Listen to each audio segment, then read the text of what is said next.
Guys, welcome back to our YouTube channel एग्जामिनेस। General Bipin Rawat के बारे में आज हम इस वीडियो में जानकारी लेने वाले हैं। तो जनरल बिपिन रावत देश के पहले chief of defence staff general Bipin Rawat. आप सभी को पता ही होगा, भारतीय वायुसेना का Mi-17 हेलीकॉप्टर बुधवार को तमिलनाडु के नीलगिरी जिले में कुन्नूर के पास दुर्घटनाग्रस्त हो गया, जिसमें सवार भारत के पहले chief of defence staff general Bipin Rawat, उनके साथ उनकी पत्नी और 13 लोग थे। तो ये सारे उस दुर्घटना में शहीद हो चुके हैं। चीन और पाकिस्तान जैसे नापाक इरादे वाले पड़ोसियों से देश की सुरक्षा के लिए बड़े चुनौती के बीच भारत के पहले chief of defence staff general Bipin Rawat एक भरोसा का नाम है। कम समय में ही उन्होंने भारत की सैन्य तैयारियों दुश्मनों से मुकाबले के लिए नई बुलंदियों पर पहुंचाया। तो आइए जानते हैं सीरियस जनरल बिपिन रावत की जिंदगी के कुछ अहम पड़ावों के बारे में। सीरियस जनरल बिपिन रावत जी का जन्म 16 दिसंबर 1978 को उत्तराखंड के पौड़ी में हुआ। उन्होंने अपनी औपचारिक शिक्षा देहरादून के कैमरिन हॉल स्कूल और सेंट एडवर्ड स्कूल शिमला में प्राप्त की और राष्ट्रीय रक्षा अकादमी खड़कवासला और भारतीय सैन्य अकादमी देहरादून में शामिल हो गए, जहां उन्हें स्वॉर्ड ऑफ ऑनर से सम्मानित किया गया। वह defence services staff college DSSC Wellington और यूनाइटेड स्टेट्स आर्मी कमांड में हायर कमांड कोर्स और फोर्ट लेवनवर्थ कंसास में जनरल स्टाफ कॉलेज से भी स्नातक थे। उन्होंने MPhil भी किया था। रक्षा अध्ययन में डिग्री के साथ साथ मद्रास विश्वविद्यालय से प्रबंधन और कंप्यूटर अध्ययन में डिप्लोमा। सैन्य मीडिया सामयिक अध्ययन पर उनके शोध के लिए उन्हें चौधरी चरण सिंह विश्वविद्यालय मेरठ द्वारा डॉक्टरेट ऑफ फिलोसॉफी से सम्मानित किया गया। 16 दिसंबर 1978 को बिपिन रावत को 11 गोरफल राइफल्स की 5वीं बटालियन में नियुक्त किया गया था, पहले जिसमें उनके पिता भी थे। उन्होंने आतंकवाद विरोधी अभियानों का संचालन करते हुए 10 साल बिताए।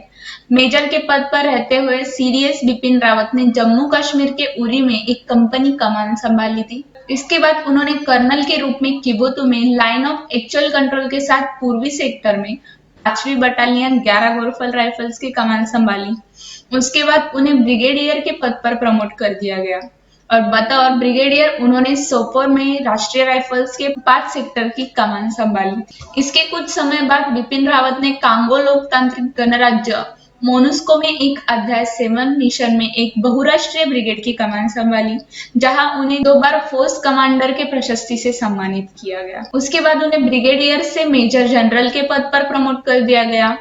मेजर जनरल बिपिन रावत ने 19वीं इन्फेंट्री डिवीजन उरी के जनरल ऑफिसर कमांडिंग के रूप में पदभार संभाला था। उसके बाद उन्होंने एक लेफ्टिनेंट जनरल के रूप में पुणे में दक्षिणी सेना को संभालने से पहले दीमापुर में मुख्यालय वाली 3 कोर की कमान संभाली।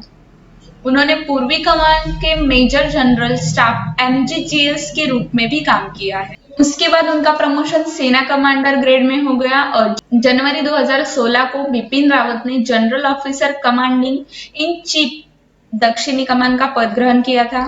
थोड़े समय के कार्यकाल के बाद उन्हें vice chief of army staff के पद पर प्रमोट कर दिया गया। 17 दिसंबर 2016 को भारत सरकार ने बिपिन रावत को 27th सेनाध्यक्ष के रूप में नियुक्त किया था और उन्होंने जनरल दलबीर सिंह सुहाग के सेनानिवृत्ति के बाद 31 दिसंबर 2016 को 27 COS के रूप में सेनाध्यक्ष का पद संभाला। इसके अलावा उन्होंने भारतीय सेना के चीफ ऑफ स्टाफ कमेटी के 57th और अंतिम अध्यक्ष के रूप में भी कार्य किया है।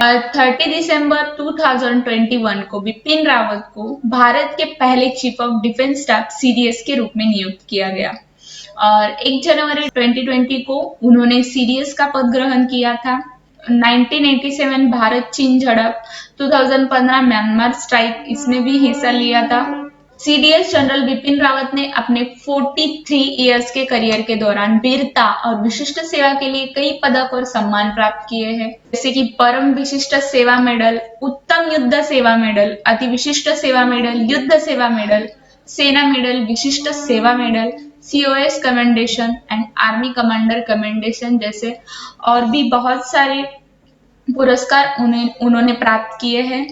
सो गाइस, इस प्रकार मैंने आप सभी को सीडीएस जनरल बिपिन रावत जी की इन्फॉर्मेशन आपको दी है।